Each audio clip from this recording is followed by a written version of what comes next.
श्रीमद भागवत महापुराण स्कंद पहिला अध्याय 15वा। कृष्णविरहाने व्यथित पांडवांचे परीक्षिताला राज्य देऊन स्वर्गारोहण। सूत म्हणाले, भगवान श्रीकृष्णांचा प्रिय मित्र अर्जुन आधीच श्रीकृष्णांच्या विरहाने कष्टी झाला होता। त्यात राजा युधिष्ठिरांनी त्याची विषादग्रस्त अवस्था पाहून त्याविषयी अनेक प्रकारच्या शंका उपस्थित करून प्रश्नांची सरबत्ती केली। शोकामुळे आधीच अर्जुनाचे मुख आणि मन सुकून गेले होते। तो भगवान श्रीकृष्णांच्या ध्यानात इतका गढून गेला होता की आपल्या भावाच्या प्रश्नांची काहीच उत्तरे देऊ शकला नाही। आपल्या दृष्टीपासून श्रीकृष्ण दूर झाल्या कारणाने अर्जुन वाढत चाललेल्या प्रेमाच्या उत्कंठेने व्याकुळ झाला होता।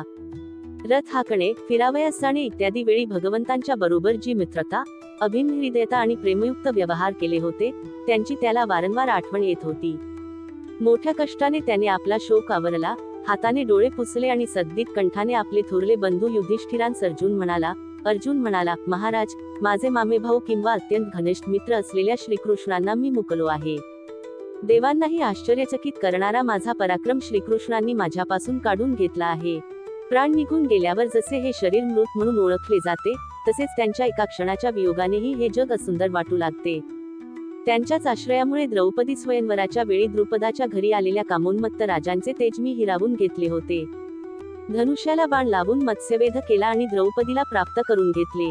त्यांच्या केवळ सान्निध्यामुळे मी सर्व देवतांसह इंद्राला आपल्या बलाने जिंकून अग्नीला तृप्त करण्यासाठी त्याला खांडव वन दिले आणि मय नावाच्या दानवाने निर्माण केलेली कलाकुसरयुक्त अशी मायामय सभा प्राप्त केली। तसेच आपल्या यज्ञामध्ये सर्व दिशांतून राजे लोकांनी येऊन अनेक प्रकारच्या भेटी आपल्याला अर्पण केल्या।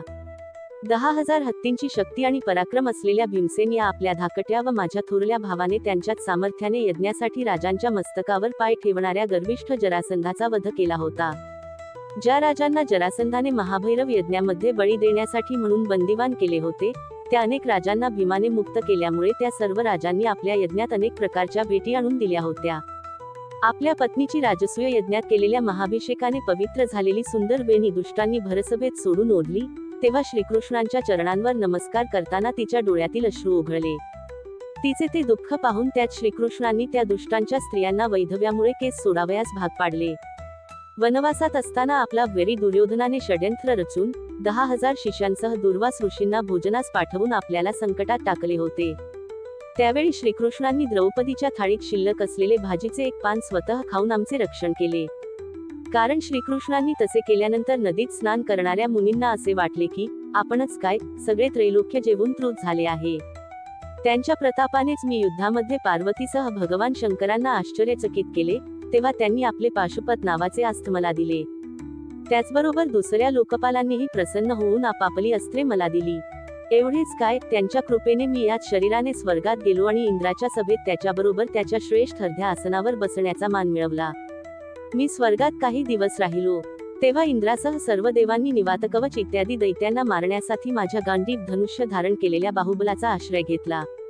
महाराज, हे सर्व ज्यांच्या कृपेचे फळ होते, त्या पुरुषोत्तम भगवान श्रीकृष्णांनी मला अनाथ केले। महाराज, भीष्म, द्रोण इत्यादी पराजित न होणाऱ्या अशा महामत्स्यांनी पूर्ण अपार समुद्रासारखी कौरवांची सेना दुस्तर होती। परंतु ज्या बंधूच्या आश्रयाने मी ती सेना पार केली, त्यांच्याच साह्याने मी शत्रूंकडून राजा विराटाच्या सर्व गायी घेऊन आलो होतो। त्याचबरोबर त्यांच्या मस्तकावर चमकणारे रत्नमय मुकुट, अंगावरील अलंकारांसह काढून आणले होते। हे बंधू, कौरवांची सेना भीष्म, कर्ण, द्रोण, शल्य तसेच इतर मोठमोठे राजे आणि क्षत्रिय वीरांच्या रथांनी शोभत होती। त्यांच्याकडे जाताना माझ्या पुढे राहून ते आपल्या दृष्टीनेच त्या महारथी राजांचे आयुष्य, मन, उत्साह आणि बल हिरावून घेत होते। द्रोणाचार्य, भीष्म, कर्ण, भूरिश्रवा, सुशर्मा, शल्य, जयद्रथ आणि बालिक इत्यादी वीरांनी कधी नेम न चुकणारी अस्त्रे माझ्यावर टाकली होती।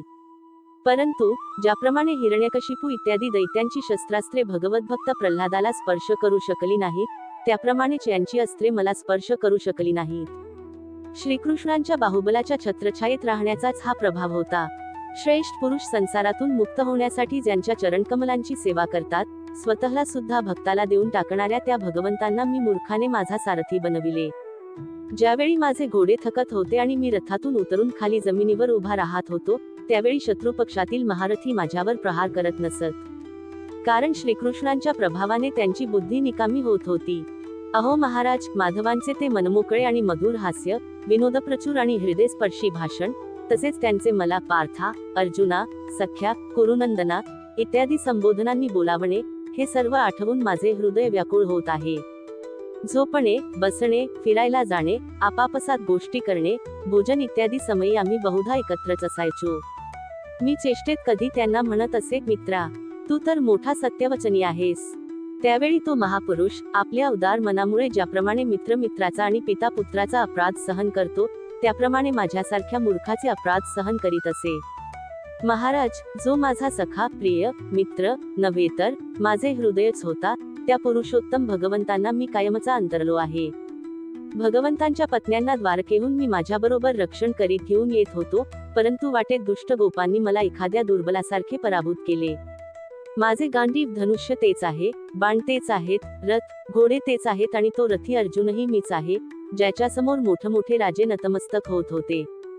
जसे राखेत टाकलेली तुपाची आहुती, कपटाने केलेली सेवा आणि रेताट जमिनीत पेरलेले बीज व्यर्थ होते, तसे श्रीकृष्णांखेरीज हे सर्व शून्यवत झाले आहे. महाराज, आपण द्वारकानिवासी आपल्या सुहृदांविषयी विचारले, ते ब्राह्मणांच्या शापाने मोहग्रस्त होऊन वारुणी नावाची मदिरा पिऊन मदोन्मत्त झाले आणि अपरिचितासारखे आपापसात लढले. तसेच लवाळ्याने मारपीट करून सर्वच्या सर्व नष्ट झाले. त्यांच्यापैकी केवळ 4-5 जणच जिवंत आहेत. वास्तविक ही त्या सर्वशक्तिमान भगवंतांचीच लीला आहे, ज्यामुळे या संसारातील प्राणी एक दुसऱ्याचे पालन पोषणही करतात आणि एक दुसऱ्यांचा नाशही करतात. महाराज, ज्याप्रमाणे जलचर प्राण्यांतील मोठे प्राणी लहानांना, बलवान दुर्बलांना तसेच मोठे व बलवान एक दुसऱ्याच्या जीवावर उठतात, त्याचप्रमाणे अतिशय बलवान आणि मोठ्या यादवांकडून भगवंतांनी दुसऱ्या राजांचा संहार करविला. त्यानंतर यादवांकडूनच संहार करवून पूर्णपणे पृथ्वीचा भार उतरविला. भगवान श्रीकृष्णांनी मला जो उपदेश केला होता, तो देश, काल आणि हेतूला अनुसरून तसेच मानसिक ताप शांत करणारा होता. त्या उपदेशाचे स्मरण होताच चित्त हरखून जाते. सूत म्हणाले, याप्रमाणे अत्यंत प्रेमभरल्या अंतःकरणाने भगवान श्रीकृष्णांच्या चरणकमलांचे चिंतन करता करता अर्जुनाची चित्तवृत्ती अत्यंत निर्मल झाली. भगवान श्रीकृष्णांच्या चरणांचे रात्रंदिवस चिंतन केल्याने भक्ती अधिकच वाढली. त्यामुळे त्याच्या बुद्धीतील सारे विकार नाहीसे झाले. अर्जुनाला युद्धाच्या प्रारंभी भगवंतांनी दिलेल्या गीताज्ञानाचे काळामुळे आणि मध्ये अनेक कर्मे केल्याने प्रमाद घडून विस्मरण झाले होते, त्याचे पुन्हा स्मरण झाले. ब्रह्मज्ञानाच्या प्राप्तीने मायेचे आवरण नाहीसे होऊन त्याला गुणातीत अवस्था प्राप्त झाली. सूक्ष्म शरीर भंग पावले आणि तो शोकापासून आणि जन्म मृत्यूच्या चक्रातून कायमचा मुक्त झाला. भगवान स्वधामाला गेल्याचे आणि यदुवंशाचा संहार झाल्याचे ऐकून स्थिरबुद्धी युधिष्ठिरांनी स्वर्गारोहण करण्याचा निश्चय केला. यदुवंशीयांचा नाश आणि भगवंतांच्या स्वधामगमनाचे वृत्त अर्जुनाकडून ऐकून कुंतीनेही अनन्य भक्तियुक्त होऊन आपले हृदय भगवान श्रीकृष्णांमध्ये स्थिर केले आणि या जगाचा कायमचा निरोप घेतला. लोकांच्या दृष्टीने भगवान श्रीकृष्णांनी ज्या यादव शरीराने पृथ्वीवरील भार हलका केला होता, त्या शरीराचा अशा रीतीने त्याग केला की जसा काट्याने काटा काढून दोन्ही काटे फेकून द्यावे. भगवंतांच्या दृष्टीने दोन्ही सारखेच होते. एखाद्या नटाप्रमाणे ते जसे मत्स्य इत्यादी रूपे धारण करतात आणि नंतर ती अदृश्य करतात, त्याचप्रमाणे त्यांनी ज्या शरीराने पृथ्वीवरील भार नाहीसा केला होता, ते शरीर अदृश्य केले. ज्यांच्या मधुर लीला श्रवणी आहेत, त्या भगवान श्रीकृष्णांनी ज्या दिवशी आपले शरीर अंतर्धान केले, त्याच दिवशी अविवेकी लोकांना अधर्मात गुंतविणारे कलियुग येऊन टपकले. कलियुगाचे आगमन युधिष्ठिरांपासून लपून राहिले नाही. त्यांनी पाहिले की देश, नगर, घरे तसेच प्राण्यांमध्ये लोभ, असत्य, कपट, हिंसा इत्यादी प्रकारांनी अधर्माचा वाढता प्रभाव निर्माण झाला आहे. तेव्हा त्यांनी महाप्रस्थान करण्याचा निर्णय घेतला.